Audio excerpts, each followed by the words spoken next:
Man, what a time to be a Raiders fan. You've got the first overall pick, a new direction for the franchise, and this feeling of real, actual hope back in Las Vegas. The big story, well, that's already written. But what if I told you the real story? The most important part of this whole draft isn't just about pick number one. Today, we're going way deeper. We're going to uncover the master plan. Because that's the real question, isn't it? Everyone and their mother is talking about the new franchise quarterback. But with 10, count them, 10 other selections, the Raiders have this incredible opportunity. This isn't just about finding one star. It's about building an entire foundation for the future. So what's the blueprint? That's what we're here to figure out. Hey, welcome to NFL Nexus, your spot for some real deep dive football analysis. We're about to break down every single key pick in this massive Raiders draft class. So if you're a fan of the silver and black, or you just love this kind of in-depth draft content, make sure you hit that subscribe button, like this explainer, and let us know down in the comments who you think is the biggest steal of this draft. It really helps us out a ton. All right, here's our game plan for breaking down this master plan. We're going to start with the big picture, the overall strategy. Then, of course, we've got to talk about the franchise, Fernando Mendoza. From there, we'll see how they're building a fortress to protect him, locking down the secondary, and finding some of those hidden gems on day 3. And finally, we'll wrap it all up with our final verdict on the entire class. Let's get into it. You see, this draft isn't just about grabbing one star player. No, it's about a complete and total philosophical reset for the Raiders. This is their chance to inject talent and, more importantly, competition across the entire roster. They're laying the groundwork for what could be a powerhouse for years to come. So what's the magic number here? It's 11. 11 draft picks. In an era where teams are constantly trading picks away, having 11 is a massive advantage. It gives them incredible flexibility, sure, but really it's 11 chances to find guys who fit their new vision. And that's the key. This isn't a one-man show. The goal is to build a deep, sustainable roster from the ground up. Finding starters on day 2 and getting those crucial depth pieces on day 3. They're creating this wave of young talent that can all grow together. It's a long-term play, and it's a smart one. All right, let's get to the man of the hour. You just can't talk about this draft class without starting right here with the cornerstone. But we're not just going to look at Fernando Mendoza, the football player. We need to look at the leader, the competitor, the person the Raiders are literally betting their entire future on. Look, there's zero surprise here. Fernando Mendoza is going number 1. But the moment the Raiders knew, the moment they were absolutely certain he was their guy, it wasn't just from watching tape. Picture this. It's the national championship game. Team owner Mark Davis, minority owner and the GOAT himself Tom Brady, and the GM John Spytek are all there, in person, watching him lead his team to victory on the biggest stage imaginable. They saw it all firsthand, the poise, the execution, the leadership. That night, the decision was basically made. Now this quote from Adam Schefter tells you everything you need to know about Mendoza's mindset. After his first meeting with the Raiders, a meeting that included a surprise FaceTime with Tom frickin' Brady, he walks out angry with himself, fuming. He thinks he messed it up. Now that's not insecurity, folks. That is elite, next-level competitiveness. It's that burning desire for perfection that separates the good from the truly great. That moment probably sold the front office on his character more than any perfect interview ever could. So, he steps into a quarterback room with a proven veteran, Kirk Cousins. And the smart play, the one everyone expects, is for Cousins to be that veteran bridge. Let the rookie learn from the sideline for a bit. It's a tried-and-true model for developing a young QB. But, knowing Mendoza's competitive fire, something tells me he might have some other ideas. And here's where it gets really interesting. The GM, John Spytek, comes out and put it so plainly. The best man will play. Now that is not just some generic coach speak. That is a direct challenge. It sets the stage for a legitimate must-see training camp battle. Spytek is building a culture of pure meritocracy. He's respecting the veteran, but he's empowering the rookie. This is going to be one of the best storylines to watch all summer for sure. Okay, you've got your franchise quarterback. So what's job number 2? You protect him at all costs. And on the flip side, you got to get after the other team's quarterback. The Raiders clearly understood this assignment, and they invested some serious draft capital into building an absolute fortress in the trenches. So with their second-round pick, they went and found their franchise left tackle, Caleb Tiernan from Northwestern. At a massive 6'7", this dude has the perfect frame to protect their new quarterback's blind side for the next 10 years. This is the kind of pick you make so you can sleep soundly at night, knowing your biggest investment is well protected.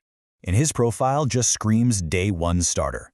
The key phrase here is elite pass blocker. That's music to any quarterback's ears. He's got the quick feet to handle those speedy edge rushers and the raw strength to anchor down against bull rushes. Yeah, his pad level in the run game needs a little work. That's a common thing for taller linemen, but his elite pass blocking skills make him an immediate protector from the jump. And believe me, they were not done adding size. In the 4th round, they went and drafted Travis Burke from Memphis, a staggering 6'9", 330-pound giant. This guy is going to physically impose his will on defenders. He literally casts a shadow over the guys lining up across from him. And here's the beautiful contrast in strategy. Where Tiernan is that polished, ready-to-go pass protector, Burke is a high-upside developmental project. He's already a mauler in the run game, just using his immense size to move guys off the ball. But he's raw, real raw. His technique in both pass and run blocking needs a lot of coaching. This is a classic draft strategy. Get your day one starter early, and then later on you draft a high-ceiling prospect with rare physical traits and bet on your coaching staff to develop him. Now let's flip over to the defensive side of the ball. In the 5th round, the Raiders may have found an absolute gem from a small school, defensive tackle Caleb Proctor. And listen, don't let the Southeastern Louisiana helmet fool you. When you turn on his tape, this guy absolutely pops off the screen. Proctor is just a flat-out disruptor. At 291 pounds, his game is all about quickness and penetration. He has that gap-shooting burst that offensive coordinators absolutely hate because it allows him to get into the backfield and just wreck plays before they can even get started. He racked up 9 sacks last season, which, by the way, is just insane production for an interior lineman. The weaknesses, missed tackles, pad level, those are coachable things, especially when you have his kind of natural athletic talent. I don't think I've ever seen a better or frankly more awesome description for a defensive tackle. Doug Farah called him a 6'2", 291-pound rolling ball of butcher knives. I mean, come on, that just perfectly captures the chaotic, violent, and disruptive energy he brings on every single snap. He's not a space eater, he's a play wrecker. What a fantastic value pick this could be in the 5th round. All right, so with the trenches fortified, the Raiders' next big move was to address the back end of their defense. And they didn't just grab one type of cornerback. Oh no, they specifically targeted 2 guys with very different, complementary skill sets to create a versatile and really dynamic cornerback room. In the 3rd round, they snagged the enforcer Keith Abney from Arizona State. Abney is that type of physical, aggressive corner that fits the old-school Raiders mentality just perfectly. He's here to challenge receivers at the line of scrimmage and completely set the tone for the defense. His whole game is built on physicality. He is dominant in press man coverage, just jamming receivers and disrupting their routes right at the snap. And the production, it speaks for itself. He allowed the lowest passer rating in all of FBS football. That is the definition of a lockdown corner. But he does have a weakness. He lacks that elite recovery speed, and his instincts in zone coverage could be better. So how do you solve that problem? Well, you go out and you find his perfect complement late in the draft. In the 7th round, they picked up Brent Austin from Cal, who is basically the philosophical opposite of Keith Abney. He's the brains to Abney's brawn. Just look at how these 2 skill sets mesh together.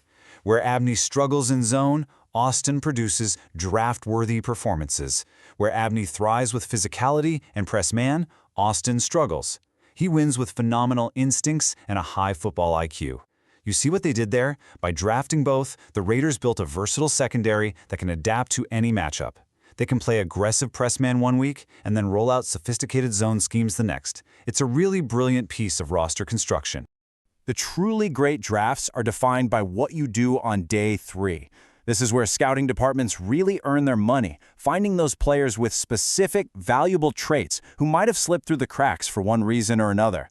And the Raiders, they clearly focus on adding one thing in particular: pass rush. So in the 6th round, they grabbed edge rusher Nadame Tucker from Western Michigan. Tucker's a guy whose production in college was just too good to ignore. This is a classic case of a player whose tape screams a lot louder than his draft projection did. I mean, when you see a prospect who has an elite get-off and a high-effort motor who put up nearly 15 sacks, you take a chance on that guy. Tucker's first step is pro-level right now. He can be an immediate situational pass rusher. Now, the reasons he fell are pretty clear. He has a smaller frame that can get swallowed up against the run, and he's an older prospect. But look, the Raiders aren't drafting him to be a 3-down player. They're drafting him to do the one thing he does at an elite level: get sacks. And then, even after the draft was over, they kept working. They went out and signed undrafted free agent edge rusher Marvin Jones Jr. from Oklahoma. Now, Jones is the complete opposite of Tucker. He's a prospect you bet on because of his traits, not his college production. Jones didn't have the big sack numbers at Oklahoma, but the physical tools are all there. He's got an ideal frame, long arms, and this subtle quickness that really pops when you watch his tape. He's basically a ball of clay for the coaching staff to mold, a developmental lottery ticket. If he hits, they've found a valuable rotational player for almost no cost at all. This is exactly how smart teams build their depth. So when you step back and you look at all 11 picks together, a very, very clear picture starts to emerge. This wasn't just some random collection of players. This was a deliberate, strategic construction of a football team with a clear identity in mind. So let's just summarize the whole plan. They got their foundational quarterback. Then they immediately built protection for him, with both a pro-ready pass blocker and a high-ceiling run mauler.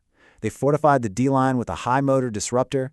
They created a versatile secondary with those complementary cornerbacks, and they took shots on high-upside pass rushers late in the draft. Every single move was deliberate, addressing a specific need with a very specific type of player. And that brings us right back to our main point from the very beginning.